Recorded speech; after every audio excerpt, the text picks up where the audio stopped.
From the KELOLAND Digital Desk, I'm meteorologist Scott Mundt. This is Weather or Not. It is Thursday, August 21st.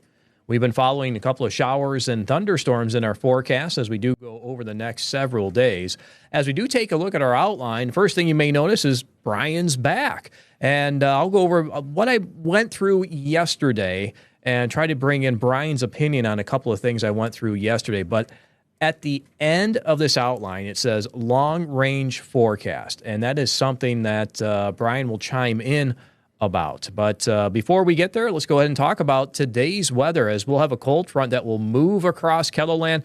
That will help bring in scattered showers and thunderstorms, maybe starting across not only western South Dakota, but into northeastern KELOLAND. We could see a round of showers and thunderstorms. We do think that the best chance to see the rain late this evening, going through the overnight and extending into the morning hours for tomorrow. And there is a marginal risk for severe weather for late today into tonight, and that covers central, eastern, and northeastern South Dakota. And we'll talk more about that coming up a little bit later.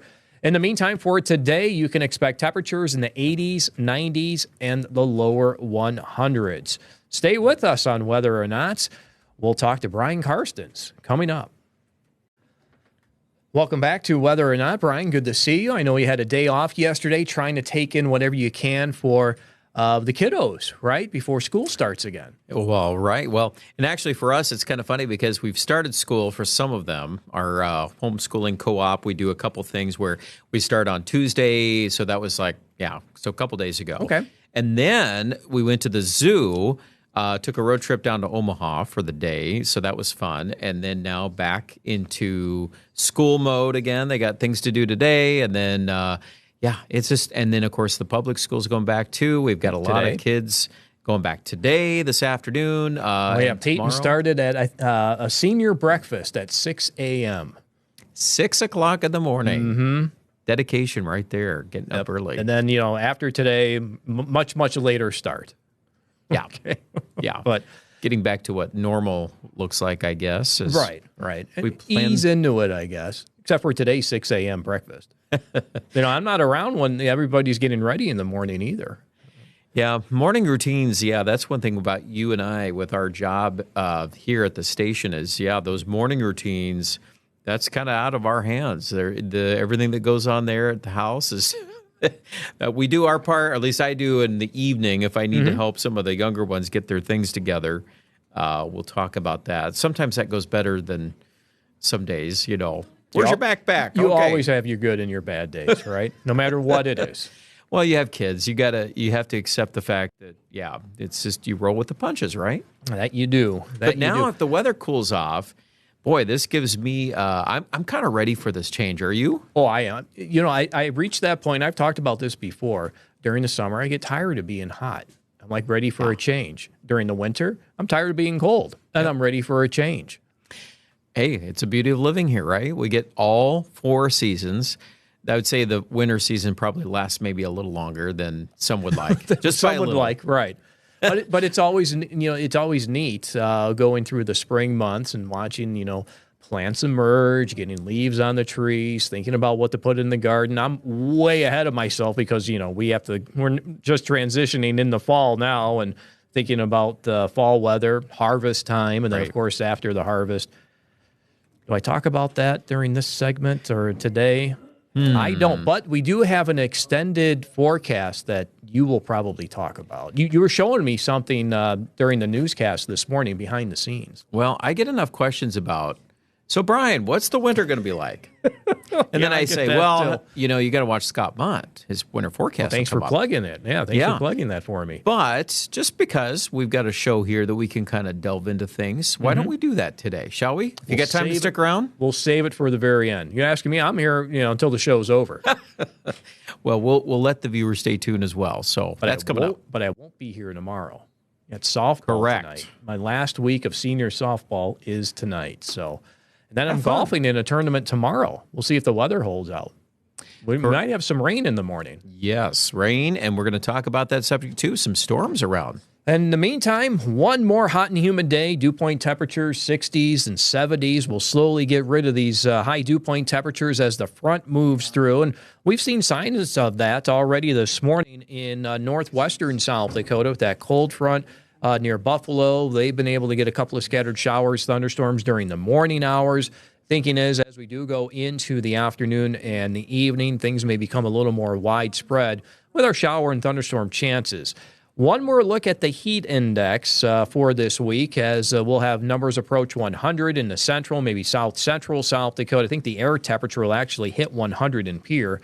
That's ahead of that front, and Brian and I talk about this a lot, too. You can get that compressional warming ahead of that front that will help those temperatures bump up, and I think we'll see that in central South Dakota. There is that risk for severe weather. Now, this is late today. I would say this evening, early tonight, hail and wind being the main threat out of any storms that do develop. And that marginal risk covers central into eastern and northeastern South Dakota. Brian, we're going to talk about the pattern and a cooler weekend that will extend into early next week. But this does not step on your toes about the longer range forecast. No, that's a separate subject. But it is interesting, though, to talk about this weekend, early next week, the fact that we've got a pretty substantial cold front breaking down the heat. We've done this before. We did this. We had a cycle in mid-July. Oh, that's coming up. Don't worry. We'll talk about that, too. So we keep a historical context to where we've been, where we are, where we're going, and so we keep track of this. But right now, dominant northwest flow is going to come back. That's going to really bang into that big ridge there across the southwest, and as that air retreats, it opens the door to these below normal temperatures. Yeah, below normal. In fact, numbers may fall to the 40s for overnight lows early next week. So here's our pattern. There's high pressure to our southwest and the higher layers of the atmosphere. We're looking at the 500 millibar. So there's your high pressure system, helping to keep the heat around at least for today. And then it slowly breaks as that front moves through. You see how things do collapse with that trough moving through. There's the low pressure connected into Canada there, north of Lake Superior.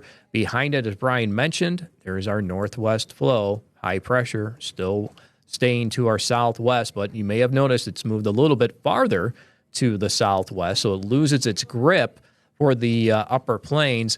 And then as we get into the last couple of days of August and the beginning of September, looks like we will slowly try to warm again. Notice this ridge here just off to our west. We're trying to bring in some warmer temperatures.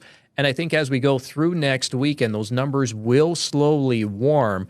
And then we'll see what happens just after the Labor Day holiday. It's trying to bring in a system right here. Maybe low pressure tries to sneak through the upper plains. We'll see how much moisture's around to maybe throw in that chance for showers, thunderstorms as that moves through. And then for the going into the midweek of that first week of September, this trough out here is not as pronounced as what it was yesterday, but it is still showing up. So at least we're picking up on that trend of getting this trough here across the western United States. And then we'll see what happens as that starts to dig. We usually get a quick bump up in our temperatures here through the central and the northern plains. So give it a couple of days after Labor Day. Mentioned September 2nd with maybe a low pressure system moving through. Probably keep our temperatures relatively cool. But if that trough digs, then I do expect those temperatures to quickly warm again. You can see how we do slowly return above average as we get into, would you believe, the holiday weekend, Brian? Mentioning temperatures returning above average. Mm-hmm. I'm not a fan of, usually seeing that. It's the holiday weekend. I'm always like, probably cooler, chance for rain. Yeah. But we'll see, right? We'll see what happens. Maybe right. A couple of days there where it does warm up. The pattern would suggest that at the end of next week it would bounce back. But it is a little more... we're turning a corner, too, on the humidity. I think that it'll be interesting to see what happens late next week if the dew point temperature hits a ceiling where, instead of going way back in the 70s, maybe we hold in the 60s, when we do regenerate some of that.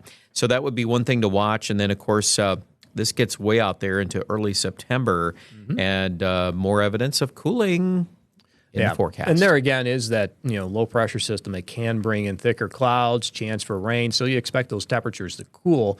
But if this trough does dig across the southwest, I would not be surprised if it does kick out this colder air that's in place, probably moving it to the east, and then we'll slowly try to warm with southerly winds. So we'll see what happens as we do go into that first week of September.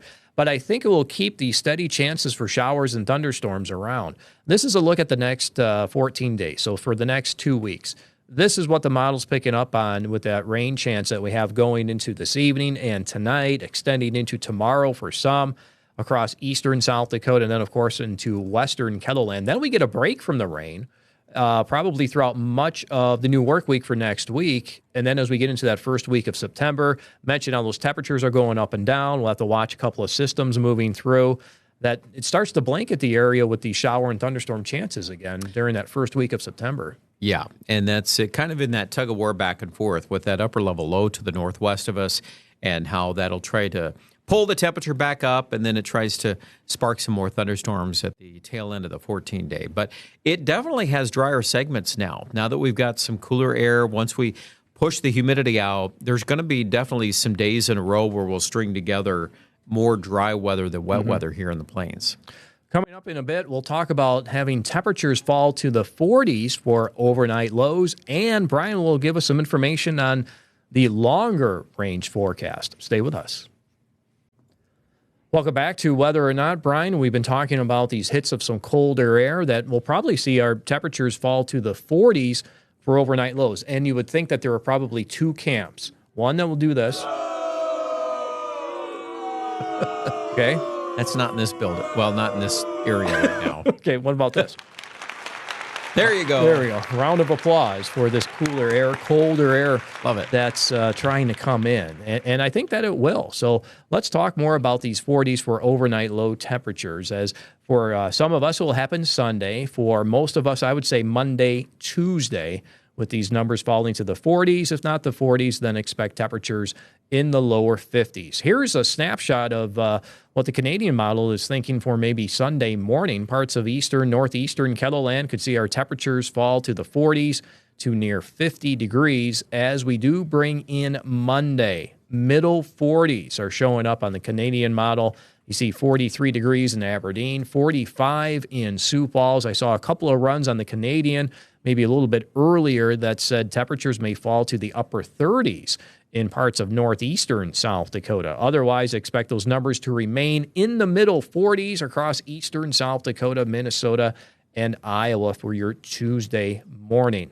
This is a graphic, Brian, that I showed yesterday, just trying to think of when we had these cool downs during the summer. The first one came in June 4th, and I'm using Aberdeen as an example. Okay. First one came in June 4th. The temperature fell to 39. Another hit of cold air came in July 17th, and that was a time when we had some record lows set. July 17th. Aberdeen fell to 45. Between those two dates, it's around 43 days. Okay, with this one coming next week, temperatures falling to the 40s. It's around 40 days from the 17th, maybe to the 26th of August. So could we be on a weather cycle that's around 40 to 45 days? If we are, then expect another strong hit of cold air, if this cycle is true, to come in during maybe that first week of October. And if we haven't had frost in September, like we, sometimes do, by that first week of October, if this holds true, I think we will. Well, and that would be about right on cue. Right. For this climate area. We typically look at that first week of October. Climatologically speaking, is about when we expect frost, or at least the chance of, the growing season coming to an end. I always consider it to be a bonus if my garden vegetables continue to grow past the 15th of October. In fact, the Weather Service office, they will not issue advisories for those kinds of things after the 15th of October, because that's considered to be the growing season's end. Right, the end of the growing season by then. Brian, you want to talk about this extended forecast at all? Yeah, let's do that. This is something that you were showing me earlier this morning. Yeah, and this is looking off the European model. So when we talk about this product on television, a lot of times we'll bring up some of the short-term or within the 7-day forecast, those kind of elements. This, though, is the extended product. So, of course, you go out with time, you're going to have more variability. But one thing that I always point out to you, and I think we've had several conversations, is that typically when you look at temperature forecasts, the bias of the model is to be warmer. It always catches, or it seems like it'll always gravitate toward a warmer solution. And this weekend and early next week is a prime example of that. It took a while for these temperatures to fall to the 40s for overnight lows and 60s for afternoon highs in eastern, northeastern South Dakota. May stay in the 60s this weekend. Right. So we see this as pattern recognition. We're like, okay, this pattern looks like it should cool off. The model starts to see it, but then we caution, okay, look at the trend. Where is that number going? And that's where I think when you and I are having these conversations with viewers, we always try to give context to the 7-day forecast. Because when you see a number or you see, okay, there's a change from one day to the next, we always like to lend insight into, well, where is that number likely to go next? Right. Because there always will be changes. We're always modifying as we're funneling in data from 7 days out, then 6 days, then 5, then 4, then 3, then 2. And we're getting into, hopefully by day 1, we're pretty close right there where we need to be. But when we're looking out on a forecast like this, and I'll talk about this now, this is going out way into the next several weeks. Okay. Mm-hmm. So what do we see here as we start the month of September? Well, it's interesting because leading into that, it catches a couple of these northwest flow features, like this one right there across southern Canada. That's the one that we're dealing with this weekend into early next week. It kind of retreats. There's some ridging it catches right here at the end of next week, which we just talked about. So that's kind of that little roller coaster bump that comes back. But then we get through Labor Day weekend, and I can't help but notice this substantial troughing that's going on in the Pacific Northwest and into Montana, southwestern Canada. Now, notice what it does here. It keeps that ridge to our southeast. We're actually in a belt, I would actually say, Scott, that's a little more active there. If that's a southwest flow and it kicks out one system and then it replaces it with another, there seems to be more troughing toward the middle of the month. Let's see if these trends hold, because that would tend to keep our temperature below average. There's another big kicker wave at the end of September. And by the way, just for fun, because we can do this, I'm going to put the snow forecast. Oh, that's always fun. All right. So you've seen it first here on Whether or Not. So what do we see there? Well, this kicks out some pretty good snow across southern Canada by that end of September, early October. So for the prairies of Canada to pick that up, that's not really that unusual. It is a little chilly, though, and certainly it would help to feed into kind of what you're talking about on this big picture trend. So just to put that out there, that it is not impossible to see some snow on that 46-day forecast. And I'm always interested in that because it's like these first little signals of what the fall season. It's a big attention grabber, isn't it? Oh, absolutely. And but we are still a long ways off, and I know I won't speak for you because you do the winter forecast, but that whole picture is pretty complicated, and I know you're not ready to settle in on a forecast yet for that, I assume. Well, now that we started school, this is usually the time that I put more thinking into it.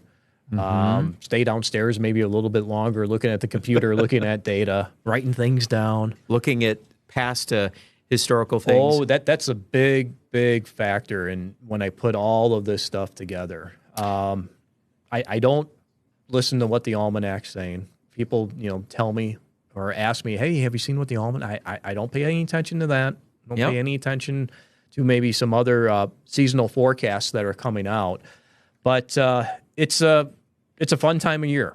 We talked about the kids going back to school, and this is when I start talking about our snow season forecast. I don't want to call it a winter forecast, call it a snow season forecast, because as you just showed, some of that may come in beginning of October. Oh, yeah, right. And then sometimes it doesn't end until the end of April or May. So you're right. It's the whole season. Yes. That comes in. But in the short-term forecast, we've got a hot afternoon today, don't we? And that heat bubbling up in the midsection of the country.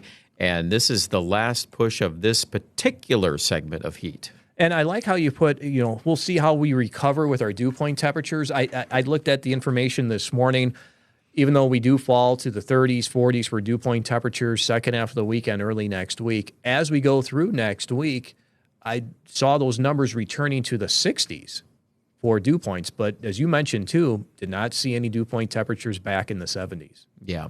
It makes sense because we've kind of hit that peak now of the worst of the humidity for the summer, and I think that's naturally going to be, not to say you can't get a day or two like that again, but it's more segmented. It's harder to sustain that level of humidity. So I think we had a pretty good stretch. Oh, we've had plenty.